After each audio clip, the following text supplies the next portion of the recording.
स्वागत है दोस्तों, एक बार पुनः आपका हमारे YouTube channel online coaching by doctor Sudhir sir में। दोस्तों एक बार पुनः उपस्थित हुआ आपके बीच में, और यह हमारी उपस्थिति एक बार पुनः आपके यूपीएचएससी यूपीईएसएससी जो जीके मॉक टेस्ट चल रही है उस संदर्भ में है, असिस्टेंट प्रोफेसर को लेकर के है।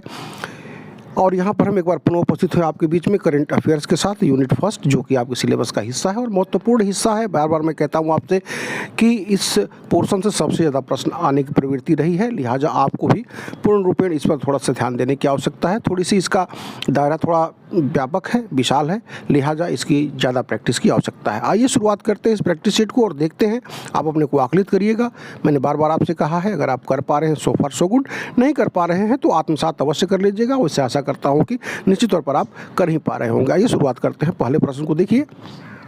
सारे प्रश्न समीचीन हैं और आशा करते हैं कि आपको आ रहे होंगे। थोड़ा समय मैंने बढ़ा दिया है 5 मिनट ज़्यादा, इसलिए कि बहुत सारी बातें आपको बतानी भी है, क्योंकि हम उस दौर में चल रहे हैं जहां पर आपकी अब सफलता और आपके बीच में थोड़ा सा ही वक्त रह गया है। आइए शुरुआत करते हैं। पहले प्रश्न को देखिए। हाल ही में किस राज्य सरकार ने महिला उत्पीड़न या यौन उत्पीड़न भी कह सकते हैं के मामले में दंड के प्रावधान के तहत अपराजिता महिला एवं बाल विधेयक 2024 कानून पारित किया, जिसमें जीवन भर की कठोर सजा या जुर्माने का प्रावधान किया गया है। यहाँ देखिए, recently which state government has passed the Aparajita Mahila and Bal Vidheyak 2024 law under the provision of punishment in case of women harassment which provides for rigorous punishment for life and fine और डेथ पेनल्टी। यहाँ देखिए 4 ऑप्शन आपको दिखाई दे रहे हैं। दोस्तों यह आप जान रहे होंगे, कुछ दिन पहले कोलकाता में जो मेडिकल स्टूडेंट्स को लेकर के, महिला डॉक्टर को लेकर के जो यौन उत्पीड़न का मामला आया था उस समय, तो इसको लेकर के वहाँ पर पश्चिम बंगाल सरकार ने इसको पास किया है, इस विधेयक को। आप इससे अवगत हो चुके होंगे। बढ़ेंगे अगले प्रश्न की तरफ। महत्वपूर्ण प्रश्न है, अपने ध्यान में अवश्य रखिएगा। अगला प्रश्न देखिए, करंट अफेयर से संबंधित, रीजनल पॉइंट ऑफ व्यू से भी और इंडियन पॉइंट ऑफ व्यू से। हाल ही में प्रधानमंत्री नरेंद्र मोदी ने बंदर श्री बेगवान की राजकीय यात्रा की। सिंगापुर और इनकी यात्रा थी उनकी। यह किसी भी भारतीय प्रधानमंत्री की पहली यात्रा थी। यह किस देश की राजधानी है? यहाँ पर अगर यह बंदर श्री बेगवान जहाँ उन्होंने यात्रा की, और ब्रुनई इसका सही जवाब हुआ। ब्रुनई के सुल्तान हसन बोलाकिया, वहाँ के बारे में कुछ दिन पहले आपने सुना होगा। ब्रुनई इसका सही जवाब हुआ। बढ़े अगले प्रश्न की तरफ। और अगला प्रश्न देखिए। हाल ही में किस देश ने प्रव्रजन नीति निर्धारण के क्रम में, यह माइग्रेशन को लेकर के है, अवैध प्रवास के आरोप में 1000 से अधिक भारतीयों को निर्वासित कर दिया है? यहाँ देखिए, ये 4 ऑप्शन आपको दिखाई दे रहे हैं। यूएसए इसका सही जवाब है दोस्तों। डंकी रूट के माध्यम से जिन लोगों ने प्रवेश किया था अवैध रूप से, उनको वहाँ से निष्कासित कर दिया गया है। अगला प्रश्न देखते हैं। और अगला प्रश्न देखिए, किस राज्य या केंद्र शासित प्रदेश में मानवाधिकार को उल्लंघन की जांच के लिए सुप्रीम कोर्ट के निर्देश पर सत्य और सुलह आयोग की स्थापना की गई है? दोस्तों समीचीन प्रश्न है, ध्यान में रखिएगा। और यह की गई है सुप्रीम कोर्ट के निर्देश पर जम्मू कश्मीर में। वहां पर मानवाधिकार के उल्लंघन के संदर्भ में यह गठित किया गया है यह आयोग।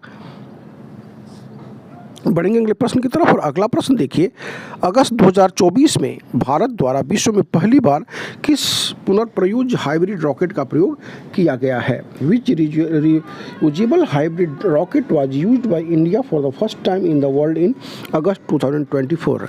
रूमी इसका सही जवाब हुआ दोस्तों। इससे आप अवगत हो लीजिए। और बढ़ेंगे अगले प्रश्न की तरफ। और अगला प्रश्न देखिए, हाल ही में भारत सरकार के संस्कृति मंत्रालय द्वारा 1000 वर्षों की लोक कला, लोक संस्कृति को सामने लाने के लिए किस परियोजना की पहल की गई है? दोस्तों, which project has been initiated recently by the ministry of culture government of India to bring forward thousands of years of folk art, folk culture? दोस्तों 4 ऑप्शन यहाँ पर दिखाई दे रहा है। इसमें जो दूसरा ऑप्शन है परी प्रोजेक्ट, जिसे पब्लिक आर्ट ऑफ इंडिया के नाम से जाना जाएगा, इसको इनिशिएट किया गया है। इसको अपने जहन में अवश्य रखिएगा। महत्वपूर्ण प्रश्न है। अगले प्रश्न को देखते हैं। सारे प्रश्न जो है करंट अफेयर्स को लेकर के बनाए गए हैं। इसी यूनिट को समर्पित है यह टेस्ट सीरीज। 7वां प्रश्न महत्वपूर्ण प्रश्न है। अक्टूबर 2024 में किस शहर के महोत्सव में 25 लाख से अधिक मिट्टी के दिए जलाकर और 1121 वेदाचार्यों ने एक साथ आरती करके 2 गिनीज वर्ल्ड रिकॉर्ड एक ही साथ बनाए। देखिए दोस्तों, यह संबंधित है यह अयोध्या से। अयोध्या को लेकर के आयोग ने कई बार प्रश्नों का निर्माण किया है। अयोध्या में ये रिकॉर्ड एक ही दिन में बने थे, अक्टूबर में जो अयोध्या महोत्सव हुआ था। तो इसको अपने ध्यान में रखिएगा। अयोध्या इसका सही जवाब हुआ। बढ़ेंगे अगले प्रश्न की तरफ। और अगला प्रश्न देखिए, एक बार पुनः बहुत महत्वपूर्ण प्रश्न है और इस तरह के प्रश्नों का आयोग चयन कर सकता है। जनजातीय क्षेत्रों और समुदायों के सतत विकास के लिए प्रधानमंत्री नरेंद्र मोदी ने हाल ही में धरती आबा जनजातीय उत्कर्ष अभियान की शुरुआत कहां से की? यह पूरे देश में इसको लागू किया गया है, लेकिन इसकी शुरुआत कहाँ से करी गई है? प्रश्न यह पूछ रहा है दोस्तों। धरती आबा पृथ्वी के पिता, यह झारखंड में बिरसा मुंडा को के सम्मान में उन्हें कहा जाता है, बिरसा भगवान कहा जाता है, और जिनके जयंती पर ही प्रतिवर्ष 15 नवंबर को जनजातीय गौरव दिवस भी मनाया जाता है। इसको भी अपने ध्यान में अवश्य रखिएगा। हजारीबाग झारखंड इसका सही जवाब हुआ। बढ़ेंगे अगले प्रश्न की तरफ। और अगला प्रश्न देखिए, बहुत ही महत्वपूर्ण प्रश्न है। जैसा कि आप जानते हैं, ease of doing business report, जिससे कि अनियमितता की और रैंकिंग की प्रणाली सही नहीं होने की वजह से बंद कर दिया गया 2021 में, इसको भी ध्यान में रखिएगा जो मैंने सम्मिलित किया है। दोस्तों, मेरा प्रयास ये होता है कि प्रश्नों को इस तरह से निर्माण करूं कि आपको एक नोट्स की तरह आपको उसका अनुभव हो और आप प्रश्नों से के साथ साथ बहुत सारे प्रश्नों से भी अवगत होते चलें, उसमें उत्तर भी उसको मिल जाए और यह प्रश्न जो आपके सामने हो तो आपको मिलेगा ही मिलेगा। तो यह कह रहा है कि ease of doing business report 2021 के बंद होने के बाद हाल ही में विभिन्न देशों के कारोबारी वातावरण और नियामक ढांचे के आकलन के लिए बिजनेस रेडी सूचकांक 2024 की शुरुआत किस संस्था द्वारा करी गई है? हाल ही में लागू किया गया है और इसका आकलन जो है भी शुरू किया गया है। 2026 में भारत की रैंकिंग इसमें आ पाएगी इस सूचकांक में। तो यह किया गया है दोस्तों वर्ल्ड बैंक द्वारा। बी इसका सही जवाब हुआ। इसको ध्यान में रखिएगा। यहाँ जो चारों मैंने रखा हुआ है, जो वर्ल्ड इकोनॉमिक फोरम की बात करी गई है, इंटरनेशनल मॉनेटरी फंड की बात करी गई, सारे के सामने मैंने उसके एस्टेब्लिश जो फाउंडेशन ईयर है उसको भी रख दिया है। इससे भी प्रश्न पूछता है। आयोग की परंपरा थोड़ी सी रही है कि कब इसका स्थापना हुआ था, तो 1971 में वर्ल्ड इकोनॉमिक फोरम की, जिसका कि आप जानते हैं आपका मुख्यालय दावोस आपके जिनेवा स्विट्जरलैंड में दावोस में इसकी बैठक होती है। और इस तरह से वर्ल्ड बैंक और international monetary fund Washington DC में है, डिस्ट्रिक्ट कोलंबिया यूएसए, और यूनाइटेड नेशन 1945 न्यूयॉर्क इसका हेड क्वार्टर है। इसको भी आप जानते होंगे, अवगत हो लीजिएगा। बढ़ेंगे अगले प्रश्न की तरफ। और अगला प्रश्न देखिए, समीचीन प्रश्न हो सकता है आपको परीक्षा में मिल जाए, क्योंकि फिल्मों से भी आयोग प्रश्नों का चयन करता रहा है। अगस्त 2024 में किस अभिनेता को भारतीय सिनेमा जगत के सर्वोच्च प्रतिष्ठित सम्मान दादा साहब फाल्के पुरस्कार से सम्मानित किया गया? आसान सा प्रश्न है, लेकिन इसको भी अपने ध्यान में रखना है, कहीं से यह गलती न हो और आप अपना सर्वश्रेष्ठ प्रदर्शन दे सकें। रजनीकांत को मिला था इससे पहले। मिथुन चक्रवर्ती इसका सही जवाब हुआ। मिथुन चक्रवर्ती के साथ आप आगे बढ़ सकते हैं। और हम बढ़ेंगे अगले प्रश्न की तरफ। और अगला प्रश्न देखिए, 1950 में स्थापित विश्व मौसम विज्ञान संगठन WMO, अगर यह पूछता है विश्व मौसम विज्ञान संगठन जिसका मुख्यालय जिनेवा में स्थित है, इसको भी ध्यान में रखिएगा कि अप्रैल 2024 में जारी report state of the climate Asia 2023 के अनुसार एशिया की सबसे खराब जलवायविक आपदाओं में निम्न में से किसे सूचीबद्ध किया गया है? दोस्तों, एक बात ध्यान में अवश्य रखिएगा, एक साधारण से प्रश्न ही आपको नहीं मिलेंगे। प्रश्नों को खोजना पड़ता है, आपके लिए निर्माण करना पड़ता है, जिससे आप मैक्सिमम गेन कर पाएँ, क्योंकि कंपटीशन बहुत ज़्यादा है और आयोग सीधे से प्रश्नों को आपके सामने नहीं रख सकता। इसलिए मुझे भी उस तरह के प्रश्नों का निर्माण करना पड़ता है आपके लिए, जिससे कि आपको मैक्सिमम बेनिफिट हो सके और वही प्रश्न परीक्षा में आपको हूबहू देखने को मिल जाए। इस तरह से इसको तैयार करने का प्रयास किया जाता है। तो इसका जो उत्तर है, इसमें चारों ऑप्शन आप देख रहे हैं, चारों प्राकृतिक आपदाएं हैं। इसमें 79 जो आपदाएं हुई थी एशिया में, इसको मार्केबल किया गया था, लेकिन भारत में पूछ रहा है तो यह सिक्किम में जो हिमनद झील के विस्फोट से बाढ़ आई थी 2023 में, उसको टॉप पे रखा गया है इंडियन पॉइंट ऑफ व्यू से। तो इसको अपने जहन में रखिएगा। 20 का सही जवाब हुआ।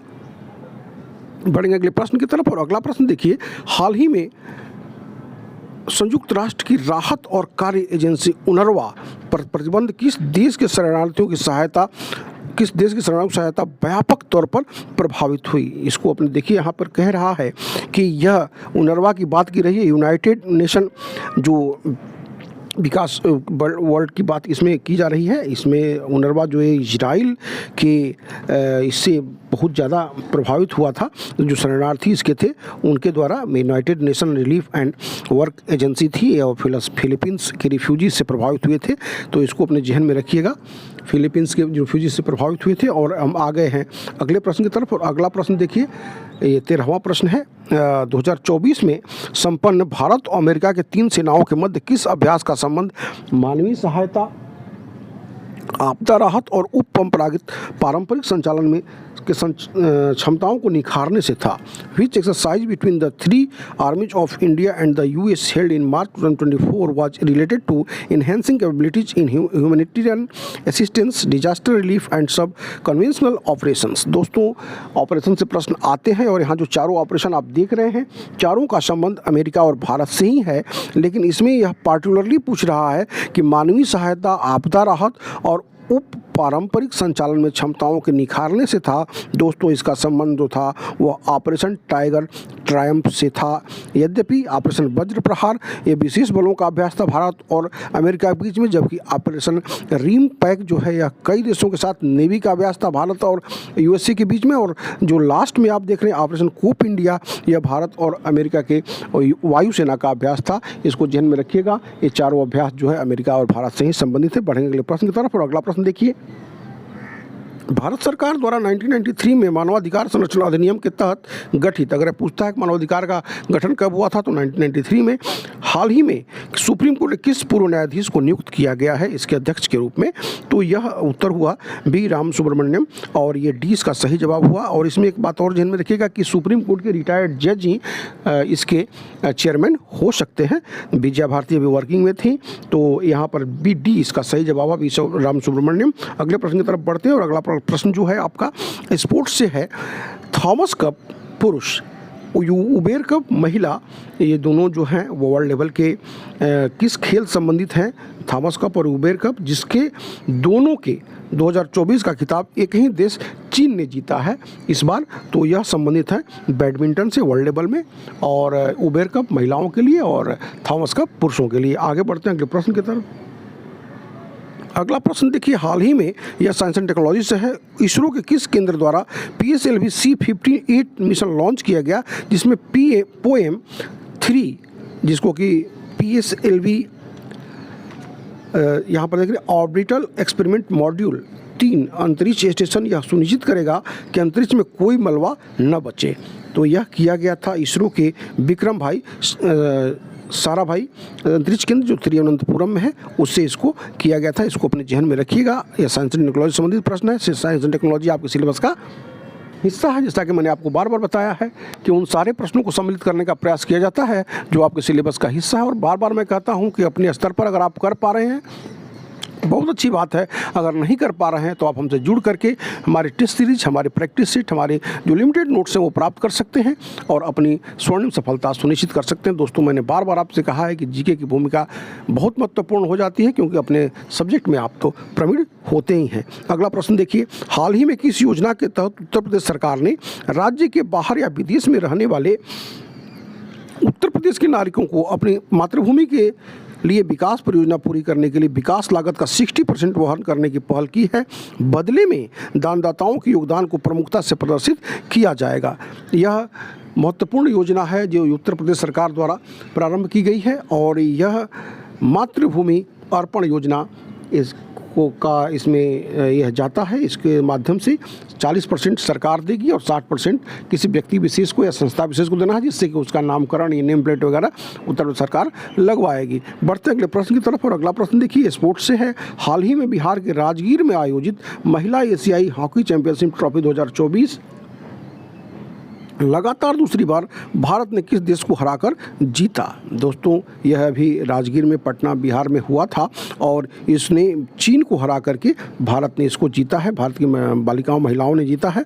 अगले प्रश्न की तरफ बढ़ते हैं और अगला प्रश्न देखिए, महत्वपूर्ण प्रश्न है। फरवरी 2024 में भू राजनीति और भू अर्थशास्त्र पर नई दिल्ली में आयोजित रायसीना डायलॉग, जिसका यह 9वां संस्करण था, जिसकी थीम चतुरंग संघर्ष, प्रतियोगिता, सहयोग और निर्माण था, में मुख्य अतिथि के तौर पर किस देश के प्रधानमंत्री किरियाकोस मित्सोताकिस थे? थे। अगर यह पूछता है कि यूनान या ग्रीस के प्रधानमंत्री कौन है, वहाँ पर यह हो जाएगा यूनान, इसका सही जवाब हो जाएगा। बढ़ते अगले प्रश्न की तरफ, और अगला प्रश्न देखिए, प्राकृतिक आपदाओं के समाधान और बेहतर प्रबंधन के लिए उत्तर प्रदेश सरकार ने फरवरी 2024 में किस भारतीय प्रौद्योगिकी संस्थान के साथ समझौता ज्ञापन किया है, किससे MOU साइन किया है? दोस्तों आप जानते हैं कि IIT से संबंधित प्रश्न जरूर सम्मिलित रहता है आयोग के द्वारा, तो यह किया है IIT रुड़की के साथ। इसका B इसका सही जवाब हुआ। अगला प्रश्न एक बार पुनः देखिए, महत्वपूर्ण प्रश्न है और उत्तर प्रदेश में आप प्रोफेसर बनने जा रहे हैं, लिहाजा उत्तर प्रदेश संबंधित योजनाओं या घटनाओं को आपको अपने ध्यान में अवश्य रखना होगा। एक या दो प्रश्न निश्चित तौर पर सम्मिलित रहते हैं। यह प्रश्न देखिए, जुलाई 2024 में उत्तर प्रदेश सरकार ने एक ही दिन में पेड़ लगाओ पेड़ बचाओ वृक्षारोपण अभियान के तहत 36 करोड़ 51 लाख, कभी कभी संख्या पूछ देता है दोस्तों, इसलिए इसको ध्यान में रखिएगा, वृक्षारोपण कर ऐतिहासिक उपलब्धि हासिल की। इस अभियान का उद्देश्य प्रदेश के हरित आवरण को, जो अब तक 9.23% था, से बढ़ाकर 15% करने का है। कब तक करने का है यह आपको बताना है दोस्तों। इसमें आप ध्यान में रखिए कि सोनभद्र में अगर डिस्ट्रिक्ट वाइज पूछता है तो सोनभद्र में सबसे ज़्यादा 1.5 करोड़ से ज़्यादा वृक्ष लगाए गए थे एक ही दिन में, लेकिन यह करने का जो अभियान है उत्तर प्रदेश सरकार का, यह है 2030 तक। 2030 इसका सही जवाब हुआ। और अगला प्रश्न देखते हैं, नवंबर 2024 में भारत के army chief general Upendra Dwivedi को किस पड़ोसी देश द्वारा उस देश के सेना के जनरल की मानद उपाधि प्रदान की गई? दोस्तों यह नेपाल गवर्नमेंट द्वारा प्रदान की गई है, इसको अपने ध्यान में रखिएगा। हाल ही में दुनिया के सबसे ताकतवर रॉकेट स्टारशिप, जिसे 1 घंटे या इससे कम समय में ही दुनिया में कहीं भी यात्रा की जा सकती है, का परीक्षण किस स्पेस एजेंसी या कंपनी द्वारा किया गया है? Recently which space agency company tested the world most powerful rocket starship which can travel anywhere in the world in 1 hour और लेस? दोस्तों यह SpaceX जो एलन मस्क की कंपनी है उसके द्वारा इसको स्टारशिप को बनाया गया है। साइंस एंड टेक्नोलॉजी का प्रश्न है, इसको अपने ध्यान में रखिएगा। और यह बढ़ेंगे अगले प्रश्न की तरफ, और 24वां प्रश्न देखिए, एक बार पुनः स्पोर्ट्स से है। ICC इंटरनेशनल क्रिकेट परिषद, जिसका मुख्यालय अगर पूछता है तो दुबई संयुक्त अरब अमीरात में है, कि नए अध्यक्ष हाल ही में कौन निर्विरोध निर्वाचित किए गए हैं? दोस्तों यह हुए हैं जय शाह, सबसे यंगेस्ट भी हैं, और इसको अपने ध्यान में रखिए। बढ़ेंगे अगले प्रश्न की तरफ, और अगला प्रश्न देखिए, जनवरी 2024 में रिकॉर्ड 8वीं बार Balkan athlete of the year 2023 का खिताब जीतने वाले, जिनको जनवरी 2024 में घोषित किया गया, कि जीतने वाले नोवाक जोकोविच का संबंध किस खेल से है? जी दोस्तों यहाँ पर 4 ऑप्शन आपको दिखाई दे रहा है, इसमें लॉन टेनिस इसका सही जवाब हुआ। बढ़ेंगे अगले प्रश्न की तरफ, और अगला प्रश्न देखिए, बहुत महत्वपूर्ण प्रश्न हो सकता है यह प्रश्न आपको परीक्षा में देखने को मिले। मेरा प्रयास है कि जो मेरे प्रैक्टिस सेट हैं या जो मेरे टेस्ट सीरीज हैं उन्हीं से आपको 30 प्रश्न मिल जाएं। 30 प्रश्न में आपको बहुत ज़्यादा भटकने की आवश्यकता न हो और आप उसको पढ़ करके जाएं, परीक्षा में वो आपको मिल जाएं और आप अपनी सफलता सुनिश्चित कर सकें। अपने जो आपका पार्टिकुलर सब्जेक्ट है उसमें आप बहुत अच्छा करें और ये 30 प्रश्न आपको मेरे टेस्ट सीरीज या मेरे प्रैक्टिस सेट से आपको मिल जाए, ऐसा प्रयास करने का यहाँ कोशिश करी गई है, ऐसा प्रयास मैंने किया है। सितंबर 2024 में केंद्रीय मंत्रिमंडल ने PM आशा के अंतर्गत शामिल योजनाओं को जारी रखने का फैसला लिया है। यह 2018 में इसको शामिल किया गया था और इसको कंटिन्यू करने का फैसला लिया गया है। PM आशा, इसका संबंध निम्न में से किससे है? PM आशा परियोजना का संबंध किससे है? तो योजना का संबंध यहाँ पर देखिए 4 ऑप्शन आपको दिखाई दे रहे हैं, चारों महत्वपूर्ण ऑप्शन में, लेकिन इसका जो संबंध है यह किसानों के उनकी फसल के न्यूनतम समर्थन मूल्य जो है MSP की बात की जा रही है उससे है। इसको ध्यान में अवश्य रखिएगा, महत्वपूर्ण प्रश्न है। मैंने बताया आपसे हो सकता है यह प्रश्न आपको परीक्षा में देखने को मिल जाए। कुछ ऐसी ईश्वर की कृपा रही है कि हूबहू प्रश्नों का आना अपने आप में एक चमत्कार से कम नहीं रहा है, वैसा प्रयास किया जाता है। तो यहाँ पर सी इसका सही जवाब हुआ। अगला प्रश्न देखते हैं, महत्वपूर्ण प्रश्न है और इंटरनेशनल पर्सनालिटी से भी है। जुलाई 2024 में कंजर्वेटिव पार्टी के ऋषि सुनक को, अब यहाँ कर पूछता है ऋषि सुनक किस पार्टी के थे जो अभी जिनको हरा करके लेबर पार्टी के में से किसे इंग्लैंड का प्रधानमंत्री नियुक्त किया गया है? यहाँ पर देखिए, और यह किया गया है किसने किया? कीर स्टारमर ने ऋषि सुनक को हराया, कीर स्टारमर। सी इसका सही जवाब हुआ। और ये जो चारों ऑप्शन आप देख रहे हैं इसमें क्रिस्टोफर मार्क लक्सन जो हैं वह अगर यह पूछता है ये कहाँ के प्रधानमंत्री हैं तो ये न्यूजीलैंड के हैं, जबकि एलेक्जेंडर स्टब जो हैं वह फिनलैंड के प्रधानमंत्री हैं। आगे बढ़ते हैं अगले प्रश्न की तरफ। और अगला प्रश्न देखिए, मई 2024 में बंगाल की खाड़ी में आए चक्रवाती तूफान रेमल, जिसने पश्चिम बंगाल राज्य को बुरी तरह से प्रभावित किया था, का नामकरण किस देश के द्वारा किया गया था? दोस्तों यह किया गया था ओमान के द्वारा। ओमान इसका सही जवाब हुआ। इसको ध्यान में रखिएगा। कभी कभी पूछ देता है कि तूफान किस उसमें आया था, तो बंगाल की खाड़ी में आया था। कभी कभी अरब सागर में भी आता है। और किस राज्य को प्रभावित किया है? उड़ीसा, आंध्र प्रदेश, पश्चिम बंगाल। तो पश्चिम बंगाल इसका सही जवाब है। इसको भी अपने ध्यान में रखिएगा। अगला प्रश्न देखिए, किस देश के संगठन निहोन हिंडाक्यो को परमाणु हथियार मुक्त दिशा में उनके द्वारा किए गए प्रयास के लिए नोबेल शांति पुरस्कार 2024 प्रदान किया गया है? दोस्तों यह जाता है श्रेय जापान के संगठित लोगों का, जो हिरोशिमा और नागासाकी पर बम गिराए जाने के बाद जो बचे हुए लोगों ने एक जो संगठन बनाया है, उसको इस बार का नोबेल शांति पुरस्कार मिला है। और हम आ गए अंतिम प्रश्न की तरफ। और अगला प्रश्न देखिए, यह एक प्रश्न इससे निश्चित तौर पर रहेगा। दोस्तों आप अपनी तैयारी के दौरान इस चीज़ को ध्यान में रखिएगा कि पार्टिकुलर जगहों को, जैसे ओलंपिक हो गया, इस बार के जो चुनाव, जो राज्यों में चुनाव हुए हैं या लोकसभा जो चुनाव हुआ है, उससे फिल्मों से कुछ न कुछ निश्चित तौर पर प्रश्न रहेंगे। उसको ध्यान में रखिएगा। एक दो प्रश्न आपको निश्चित तौर पर मिल जाएंगे। तो यहाँ पर यह देखिए, चुनाव के संदर्भ में बातें की जा रही हैं। कितने चरण में चुनाव हुआ? तो 7 चरणों में हुआ। कब से कब तक हुआ? 19 अप्रैल 2024 से 1 जून 2024 तक।